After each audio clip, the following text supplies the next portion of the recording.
Good morning everyone. स्वागत है आपका national high speed rail corporation limited में। और आपका साथ ही स्वागत है आपका अपना चैनल स्टूडेंट डेज में, है ना। तो ये जो national high speed rail corporation limited ये क्या है, ये गवर्नमेंट ऑफ इंडिया और साथ ही जिस स्टेट से हो करके हाई स्पीड ट्रेन गुजरती है उसका ये जॉइंट एडवेंचर है ना। आप चाहे तो इसको कहीं से सर्च भी कर सकते हैं, पता भी कर सकते हैं ना। और पुराने लोगों को तो ये जानकारी है। तो इसके आज हम लोग मुख्य बिंदु पर चर्चा करेंगे कि ये कौन कौन से पोस्ट के लिए आवेदन आमंत्रित कर रही है, इसमें सैलरी क्या है, पे स्केल क्या है ना, अदर सुविधाएं क्या मिलेंगी, इसमें क्वालिफिकेशन मिनिमम क्वालिफिकेशन क्या है, इसमें एज क्या है, ये सब के बारे में चर्चा करेंगे और देखेंगे कि यहाँ पर फॉर्म कैसे हम लोग फिलअप कर सकते हैं, उसका बेसिक क्राइटेरिया क्या है। तो जनरली ये फॉर्म जो है वो ऑनलाइन है और इसमें ऑफलाइन कोई चीज़ भी स्वीकार नहीं किया जाएगा।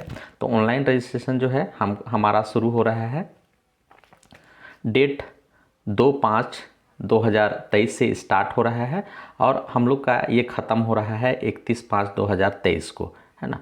और last date for registration online application ये 31/5/2023 को है ना।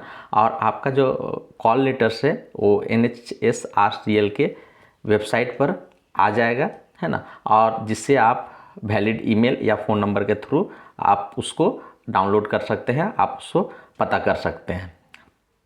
अब इसमें फ़ी की हम बता देते हैं। तो जनरल के लिए, OBC के लिए और EWS के लिए जो है हम लोग का 400 रुपये है ना। और ST SC के लिए ये बिल्कुल फ्री है। तो फिर से रिपीट कर देते हैं, OBC के लिए और जनरल के लिए और हमारे पास जो EWS हैं उनके लिए 400 है और ST SC के लिए ये बिल्कुल फ्री है। अब हम लोग आगे देखते हैं कि इसमें क्या क्या है और कौन कौन से पोस्ट हैं। तो इसमें नीचे कुछ कुछ पोस्ट दिए गए हैं, उस पर ये काम करना है, हम लोग को आवेदन आमंत्रित करना है। सो कि फिर से एक बार रिपीट कर दे रहे हैं, ये 3 साल के लिए है और बाद में आपको 2 साल और बढ़ाया जाएगा आपका परफॉर्मेंस देख करके। तो पहले एक पोस्ट की बात कर लेते हैं हम लोग, टेक्नीशियन, है ना, जिसका पे स्केल 35,000 से शुरू हो रहा है और हम लोग का 1,10,000 तक जा रहा है ना। ये है। उसके बाद ये SC के लिए एक पोस्ट है, OBC के लिए 2 पोस्ट है, अनरिजर्व के लिए 5 है, टोटल 8 है ना।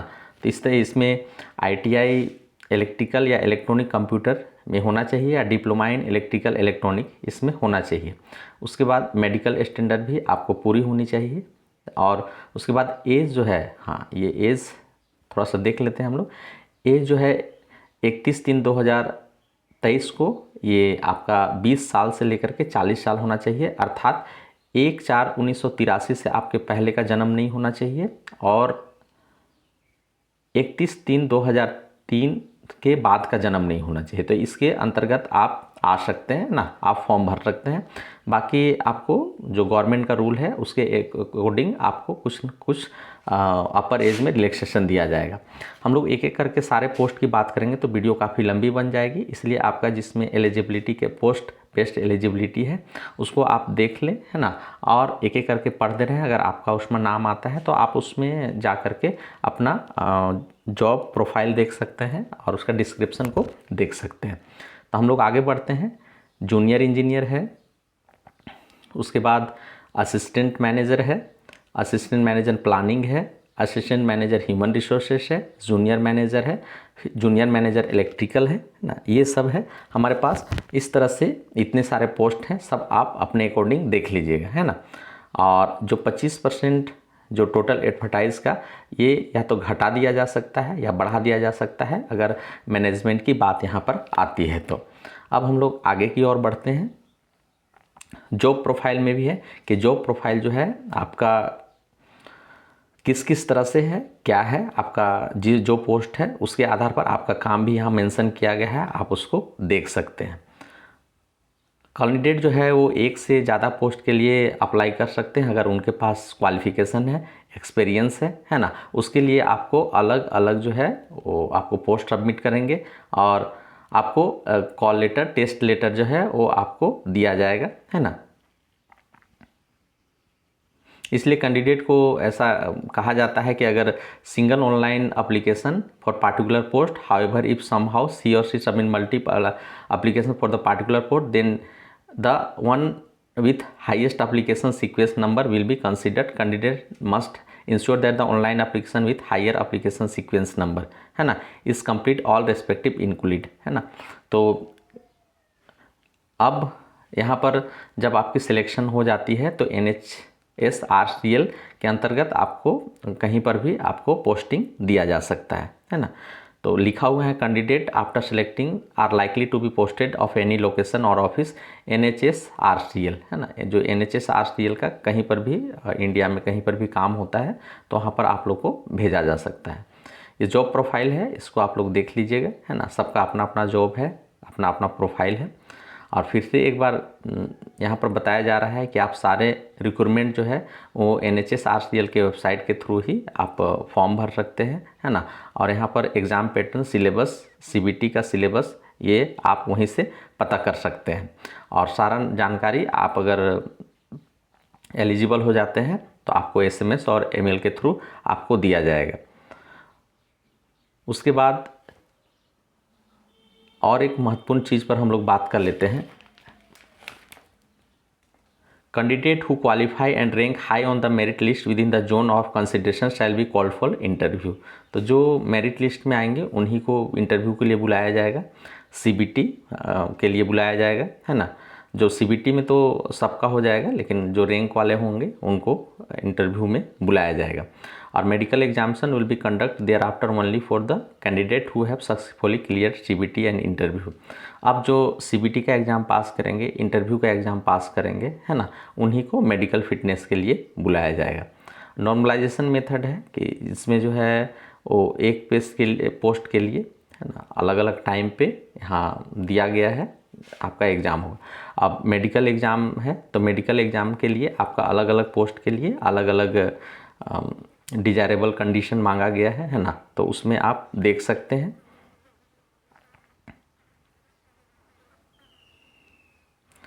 अब हम लोग पे और इनमलेट की बात कर ले तो पे के अलावे हम लोग को PF, मेडिकल बेनिफिट, ग्रेजुइटी, ये सब सारा चीज़ मिलेंगे।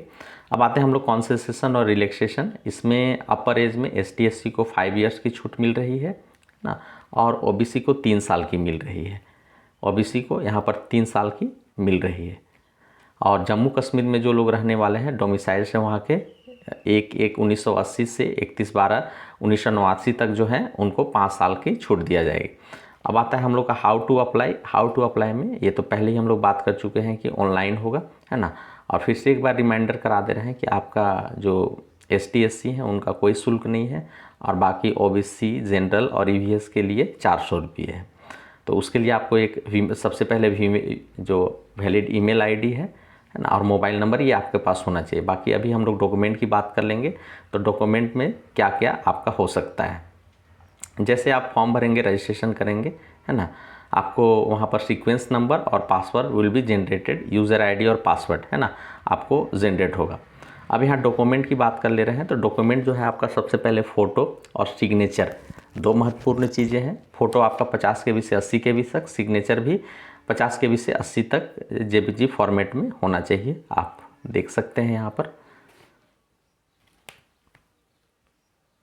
होना चाहिए। उसके बाद 10th का सर्टिफिकेट का साइज़ दिया हुआ है, 12 का सर्टिफिकेट का साइज़ दिया हुआ है, डिग्री क्वालिफिकेशन का साइज़ दिया हुआ है, स्कैंड एडिशनल क्वालिफिकेशन जो भी है आपका सारा का साइज़ दिया हुआ है, सबका साइज़ दिया हुआ है, आप इसको कर लेंगे।